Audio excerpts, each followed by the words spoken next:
Hello everyone and welcome to DC Central, and in today's video we're going to be breaking down and reviewing Supergirl Season 4 Episode 20, otherwise entitled, Will the Real Miss Tessmacher Please Stand Up? And with that out of the way, if you have not seen this episode, make sure you do so before proceeding with this review, as it will be filled with spoilers.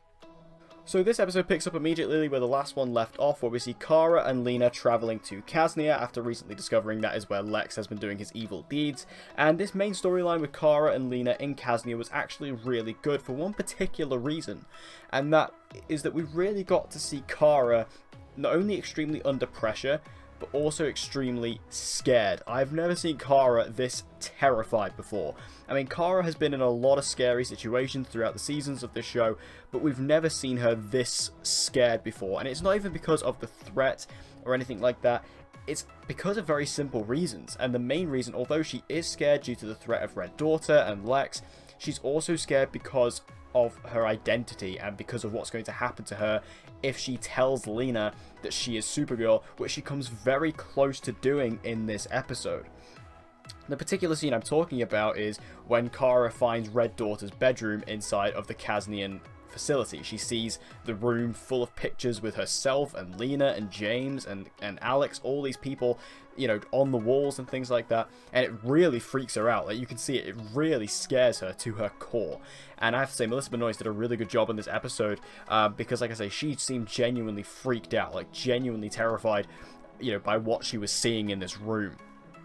On top of that, just knowing that she had kind of, you know, been separated by the Hyronel, which is what we saw at the end of Season 3, and, you know, this evil version had, you know, grown up, you know, through no fault of her own, had grown up under this kind of influence and had grown up and been molded and guided by Lex to be this weapon of destruction, which, you know, she realizes she could have been in that same position had she landed in Kaznia. Luckily for her, she landed in Kansas with a lovely family, you know, with Alex and things like that. But, you know, if the roles were reversed and the tables were turned and she landed in Kaznia, she could have been in the exact same situation that we see Red Daughter in now. And, you know, I really like that realization for Kara. Like I say, she seemed really scared and also incredibly sympathetic. Like, she doesn't want to kill this other version of herself. She doesn't want to, you know, treat her like a weapon or an it. Like, she realizes that this is just what she's grown up with, as she has had known no other way. And I really like that about this episode and about Kara in this. I think Kara was honestly maybe the MVP of this episode, which she isn't normally, due to the fact she has little to no development, but she was really good. And like I say, the reveal to Lena, she nearly does it, but because of Lena's kind of feelings towards Miss Tessmacher and the way that she has betrayed her and things like that, she's on about how she will never recover from that and how, you know, Kara is like her one true friendship in this world, and she eventually decides not to do it. I really thought she was going to do it in this episode. I really thought like it was going to happen because, like I say, there were so many situations where it almost happened accidentally. So I thought there was definitely going to be a moment where we were going to see that actually happen. Although it doesn't, I like the reasoning as to why she doesn't. Like, it felt very realistic to me that, you know, she was hearing Lena say these things and it goes, right, Lena's very, you know, temperamental at the moment. If I tell her right now, it will just tip her over the edge, and that is the last thing that needs to happen right now. So I actually like that. It felt very realistic to me, and again, it felt very real, as in these were like real people. Now, Alex gets to continue along her adoption storyline in this episode. Obviously, we found out that she had applied for a few adoption websites and things like that. And in this episode, she actually gets told of a mother who is looking to, you know, pass on her baby to a more willing mother, shall we say. And of course, Alex steps up to the plate, and helping her along with that is James's sister, Kelly. And I think that this storyline was great. Like, I mean, I feel like I say this every week, both in the Supergirl reviews and on the podcast, but like, Chyla Lee is just fantastic as Alex Danvers. She's so just brilliant in everything she does.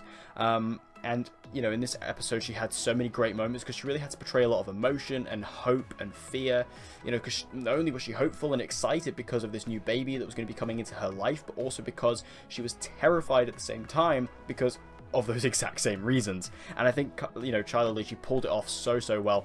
And I think, as he testified, there was a really good foil for that as well. On the other hand, playing Kelly Olsen, I think them two together were really good. Obviously, it does seem very apparent that they are going to be kind of moving them two in the relationship direction. There's a particular moment where Kelly talks about a previous relationship she had, so it does reveal that she is in fact bisexual, or at least or a lesbian. Not abundantly clear, but it is, you know, she is definitely bisexual at least. and obviously that seems to be the direction, because Alex kind of raises an eyebrow when she finds that out, like quite literally. You can kind of see it on screen. There's like a moment where she goes, oh, so you can kind of see that. So it's quite obvious that is where they are moving those two characters, which I think is what a lot of people predicted when this character first came onto the show. So it seems like that's the direction that is going, which I think is fine. I don't have a particular problem with that. It's not as bad as like the Nate and Zari thing on Legends right now. It seems a bit more natural and organic than that does. And like I say, Charlie, her acting in this episode, top notch as always. And the other storyline I had in this episode was Ben Lockwood going after the alien who killed his wife. Obviously, we saw at the end of the last episode, this alien who Ben Lockwood kind of treated very unfairly actually got revenge on him by killing his wife. Like, it was a very shocking moment at the end of the last episode, and he is in full revenge mode at this point, and he is basically leading all these squads to attack this woman who killed his wife. And Ben Lockwood actually gets superpowers in this episode. He finds out that James Olsen also got superpowers. He gets his hands on the serum that gave James his powers, and he actually injects it into himself. So now Ben Lockwood also, it appears like he has super strength. He also, like, his eyes black out at one point, which also what was happening to James as well. So him and James are kind of like exactly at the same point right now, where they both kind of have like super strength. So, you know, I don't love where they've taken Ben Lockwood in the back half of this season. You know, as much as I've praised the back half of the season, the one thing I haven't loved is Ben Lockwood and the Children of Liberty, which is ironic because that was actually my favourite thing about the first half of the season. But I feel like they've really kind of been transformed and evolved into this thing that isn't quite as cool or as interesting as they were in the beginning of the season, because back at the beginning of the season they were this realistic, grounded, interesting threat that, you know, posed a different kind of element to Supergirl, which we hadn't seen before. Supergirl is not typically a grounded show, but they added this grounded element that we had not seen before. But now the Children of Liberty are now, like, you know, agents of the government, and, you know, Ben Lockwood is Secretary of State, and now he's got superpowers. I don't really like this direction. It doesn't quite fit with, you know, where they originally placed Ben Lockwood and how they originally, you know, phrased him as a character. So I'm not particularly loving this direction. I'm still loving Sam Witwer. I still love him in the role. I think Sam Witwer is a tremendous actor, and I think he's doing a great job. I just don't love where they've taken the character, and it's a real shame because he was one of the strongest parts of the season for me. Hopefully they can kind of resolve it by the time we get around to the finale. I don't know where Ben Lockwood's going to fall, you know, going into season 5, if he's going to stick around or if he's going to be gone. I can't see him sticking around, but who knows. I don't love this direction, unfortunately.